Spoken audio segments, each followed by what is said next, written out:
Assalamualaikum warahmatullahi wabarakatuh.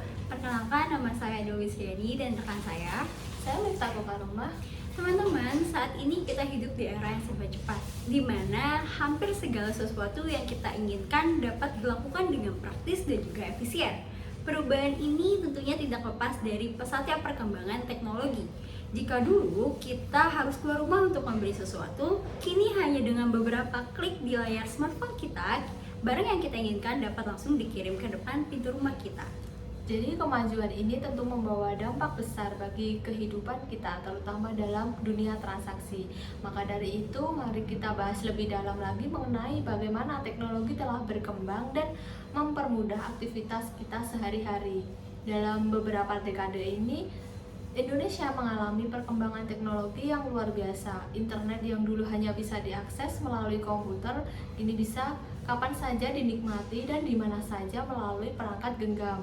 Jaringan 4G bahkan 5G semakin mempercepat akses informasi, membuat masyarakat lebih terhubung dan produktif. Tidak hanya itu, perkembangan startup teknologi di Indonesia juga menjadi bukti nyata bahwa kita itu tidak hanya sebagai pengguna, tetapi juga sebagai inovator. Banyak anak muda di Indonesia yang kini berkontribusi dalam menciptakan platform digital yang mempermudah berbagai aspek kehidupan, mulai dari transportasi, pendidikan, hingga transaksi jual beli. Jadi perubahan ini membawa kita pada era baru di mana hampir semua kebutuhan bisa dipenuhi secara digital. Namun di balik kemudahan ini tentu ada tantangan yang harus kita hadapi seperti literasi digital dan keamanan data. Oleh karena itu penting bagi kita untuk terus belajar dan beradaptasi agar bisa memanfaatkan teknologi itu secara bijak. Benar sekali teman-teman. Jadi di tengah pesatnya perkembangan teknologi ini, pola transaksi jual beli secara online di Indonesia ini semakin berkembang pesat. Dengan semakin mudahnya akses internet dan penggunaan smartphone, masyarakat kini bisa berbelanja kapan saja dan juga di mana saja tanpa adanya batasan waktu dan juga tempat. Hal ini tentunya sangat mempermudah kita untuk mendapatkan berbagai produk. Dan perkembangan teknologi yang terus maju juga didukung dengan semakin aman dan mudahnya proses pembayaran mulai dari transfer bank hingga dompet digital. Kita sebagai generasi Z yang mahir akan teknologi tentunya sedang merasakan fenomena ini.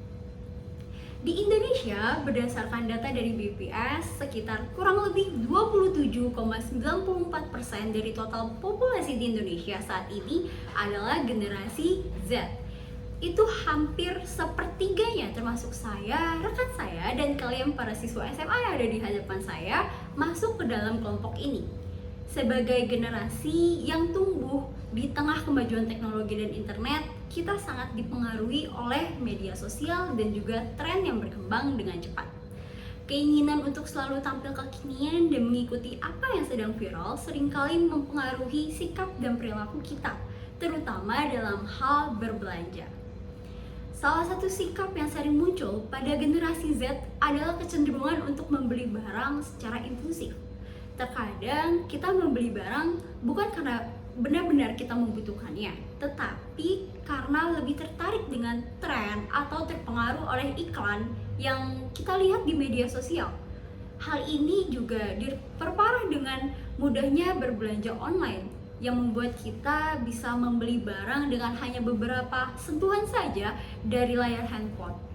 Dari data Indonesia Gen Z Report 2024 yang dikeluarkan oleh Idean Research Institute, Gen Z di Indonesia ini sebanyak 72% lebih suka berbelanja online di Shopee, 12%-nya di Tokopedia, dan 11%-nya itu di TikTok Shop. Karena mereka ini menganggap ini tuh lebih praktis dan juga mudah untuk dilakukan kapan saja. Inilah yang akhirnya mendorong kita untuk lebih sering melakukan impulsive buying hanya karena sedang trending atau terpengaruh promo yang menarik saja. Jadi untuk teman-teman SMA, meskipun belanja online itu sangat praktis, kita perlu lebih bijak dalam mengelola keinginan dan membeli barang. Jangan sampai kita terjebak dalam pola belanja impulsif yang merugikan diri kita sendiri. Kita harus pintar memilih barang yang benar-benar kita butuhkan dan bisa memberi manfaat jangka panjang, bukan hanya karena mengikuti tren sesaat saja. Di sini saya ingin membahas tentang pentingnya strategi mengurangi pola konsumtif, khususnya di kalangan generasi Z. Sebagai generasi yang tumbuh di era digital, kita memiliki akses yang sangat mudah terhadap berbagai layanan belanja online.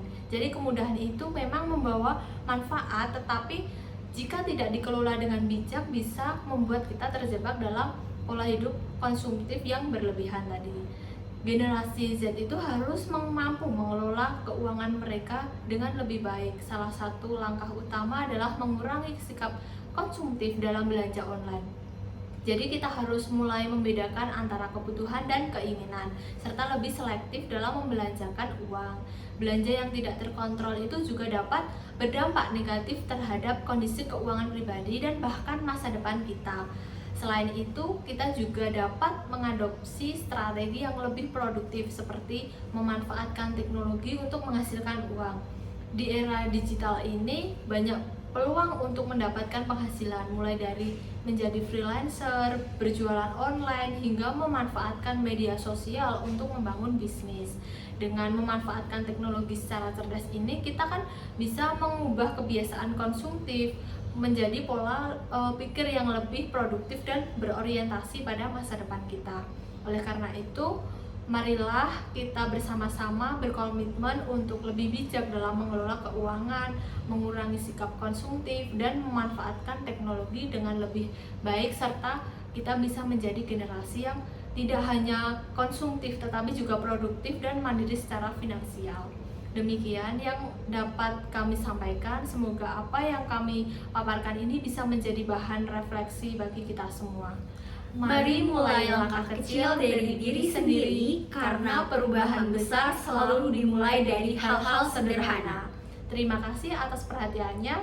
Wassalamualaikum warahmatullahi wabarakatuh.